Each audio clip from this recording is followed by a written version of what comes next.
అడుగుతా ఉన్నా అసలు చంద్రబాబు నాయుడు గారిని, అసలు అయ్యా చంద్రబాబు, అసలు ఎవరిదయ్యా గొడ్డలి పార్టీ అని చంద్రబాబు సీరియస్గా క్వశ్చన్ చేస్తా ఉన్నా. ఎవరిదయ్యా గొడ్డలి పార్టీ? ఎవరిదయ్యా గన్ కల్చర్? ఎవరిదయ్యా హత్యా రాజకీయాలు? ఎవరిది హత్యా రాజకీయాల సంస్కృతి అని అడుగుతా ఉన్నా. ఇదే చంద్రబాబు నాయుడు గారిని సూటిగా. మా కుటుంబంలో ముగ్గురు, మా తాతగారు, మా నాన్నగారు, మా చిన్నాన్నగారు ముగ్గురు బలైపోయారు. మేం బాధితులం.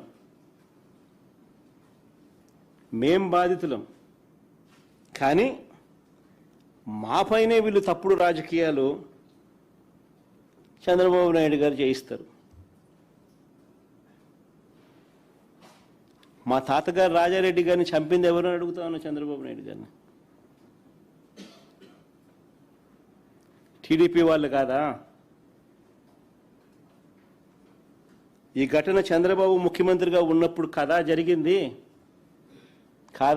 అని అడుగుతా ఉన్నా. 1999 అసెంబ్లీ ఎన్నికలకు ఏడాది ముందు, 1999 చంద్రబాబు నాయుడు గారు ముఖ్యమంత్రిగా ఉన్నారు. 1999 ఎన్నికలకు ముందు, ఏడాది ముందు చంద్రబాబు నాయుడు గారు ముఖ్యమంత్రిగా ఉన్నప్పుడు మా తాతగారిని రాజారెడ్డి గారిని చంపారు.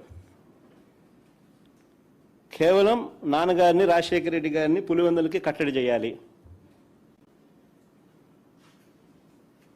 అన్న ఒక్క రాజకీయ కోణంతో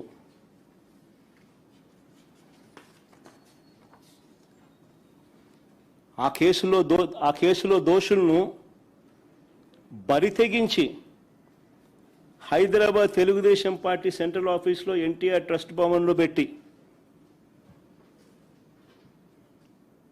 అధికార దుర్వినియోగం చేసి వాళ్ళని రక్షించినారు, జైలుకు కూడా పంపకుండా.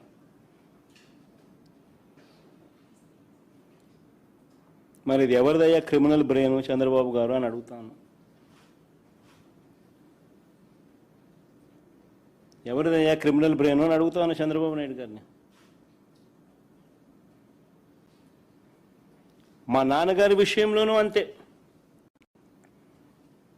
మా నాన్నగారు చనిపోక మునుపు 2-3 రోజుల కిందట అసెంబ్లీ సమావేశాలు జరుగుతూ ఉన్నాయి. అప్పట్లో ఆ అసెంబ్లీ సమావేశాలు క్లిప్పింగ్స్ ఒకసారి చూడండి మీరు కూడా. చంద్రబాబు నాయుడు గారు అన్న మాట అసెంబ్లీలో, నువ్వు అసెంబ్లీకి ఎలా వస్తావో నేను చూస్తానన్నాడు. చంద్రబాబు నాయుడు గారు అన్న ఈ మాట తర్వాత 2-3 రోజులకి నాన్నగారు చనిపోయారు.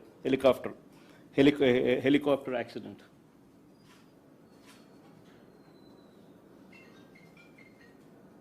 ఇప్పటికీ కూడా దీనికి సంబంధించి నివృత్తి కాని అంశాలు ఎన్నో ఉన్నాయి.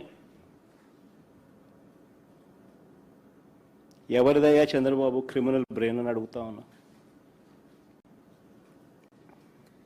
మా చిన్నాన్న వివేకానంద రెడ్డి గారిని ఇదే చంద్రబాబు ప్రభుత్వంలో హత్యకు గురైన మాట వాస్తవం కాదా అని అడుగుతా ఉన్నా.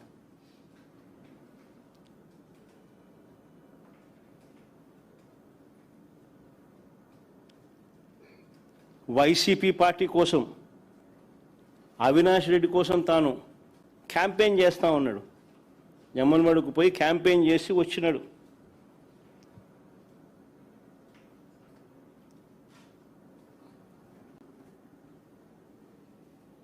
పైగా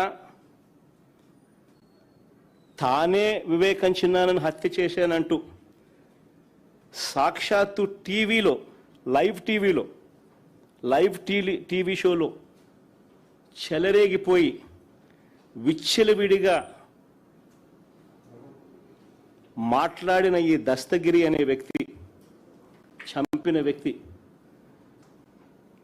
నేనే చంపాను అని చెప్పి విచ్చలవిడిగా చెలరేగిపోయి మాట్లాడే టీవీ లైవ్ షోలో ఈ దస్తగిరి అనే వ్యక్తి ఇవాళ స్వేచ్ఛగా పోలీసుల వత్తాసుతో దర్జాగా కారులో తిరుగుతూ ఉన్నాడు. జైల్లో ఉండాల్సిన వ్యక్తి దర్జాగా కారులో తిరుగుతూ ఉన్నాడు ఈరోజు. అంతేకాదు పైగా చంద్రబాబు లాయరు సిద్ధార్థ లూత్రా, దస్తగిరి లాయరు కూడా సిద్ధార్థ లూత్రా.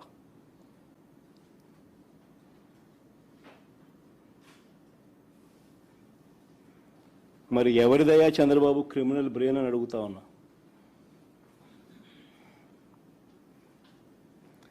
రాజకీయ లబ్ధి కోసం ప్రలోభాలతో హంతకులను రక్షించడం, నిర్దోషులను హింసించడం ఈ కేసులో జరుగుతూ ఉంది. ఇదేగా చంద్రబాబు అని అడుగుతా ఉన్నా.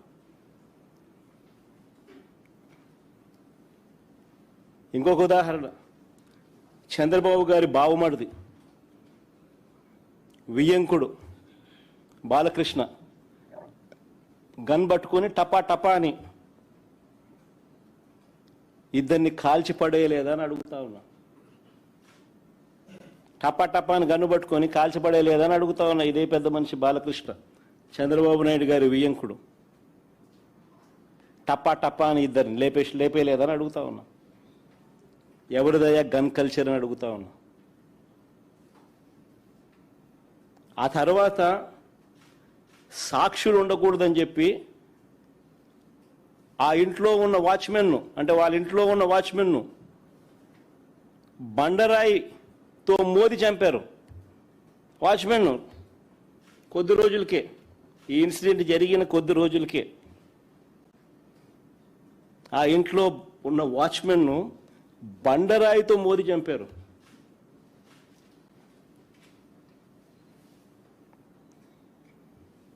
ఇంకొక ఇన్సిడెంట్, పాపం ఎన్టీఆర్ గారు అబ్బాయి హరికృష్ణ గారు యాక్సిడెంట్లో ఆయన చనిపోతే పరామర్శ కోసం అని చెప్పి పోయి చంద్రబాబు నాయుడు గారు పోయి కేటీఆర్తో పొత్తులపై చంద్రబాబు మాట్లాడారు శవాన్ని పెట్టుకొని.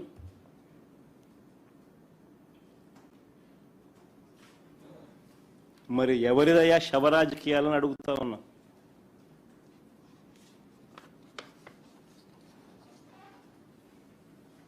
అంతేకాదు, సొంత కూతుర్నిచ్చి రాజకీయ జీవితాన్ని ఇచ్చిన సొంత మామ, తండ్రితో సమానమైన ఎన్టీఆర్ గారిని వెన్నుపోటు పొడిచి